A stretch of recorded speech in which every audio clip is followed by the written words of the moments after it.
நம்ம கௌதமும், இலக்கியாவும் ஏற்கனவே ஒரு முடிவோட தான் இருந்துட்டு இருக்காங்க. அதே மாதிரி அவங்களுக்கு இந்த சொத்து எதுவுமே தேவை கிடையாது. இந்த இடத்துல நம்ம கார்த்திக் வந்துட்டு மொத்த சொத்து, அது மட்டும் இல்லாம கம்பெனி பொறுப்பு எல்லாத்தையுமே வந்து பார்த்தீங்கன்னா, என் பேர்ல மாத்துறதுக்கு பத்திரம் கொண்டு வந்திருக்கேன். இதில கையெழுத்து போடுங்க அப்படின்ற மாரி சொன்னதுக்கப்புறமா, அங்க மிகப்பெரிய பிரச்சனையா வெடிக்குது. ஆனா கௌதம்க்கு இது மிக பெருசா தெரியவே இல்ல. ஒரு பக்கம் ஜானகி இருந்துட்டு, "கௌதம் நீ கையெழுத்து போடாதப்பா" அப்படின்ற மாரி சொல்லியுமே கூட, வேற வழி இல்லாம நம்ம கௌதம் வந்து பார்த்தீங்கன்னா, கையெழுத்து போடுறதுக்கு முடிவு பண்ணது மட்டும் இல்லாம, இப்ப என்ன கார்த்திக் இதில எல்லாத்துலயுமே கையெழுத்து போடணும். நீ எப்பவுமே என்ன தப்பாவே நெனச்சிட்டு இருக்க. எனக்கு இந்த சொத்து, பத்து இது எதுவுமே தேவை கிடையாது.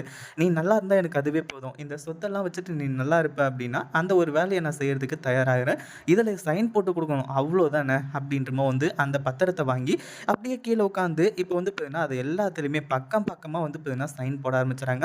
ஒரு பக்கம் மொத்த சொத்துமே தன் கைய விட்டு போகப்போது அப்படின்னு சொல்லிட்டு, நம்ம கௌதம்க்கு ஒரு துளி கூட வந்து பார்த்தீங்கன்னா, இப்போ அந்த அளவுக்கு கஷ்டமாவே இல்ல. ஏன்னா, அவரு விருப்பத்தோட தான் வந்து பார்த்தீங்கன்னா, எல்லாத்தையுமே செய்றாங்க.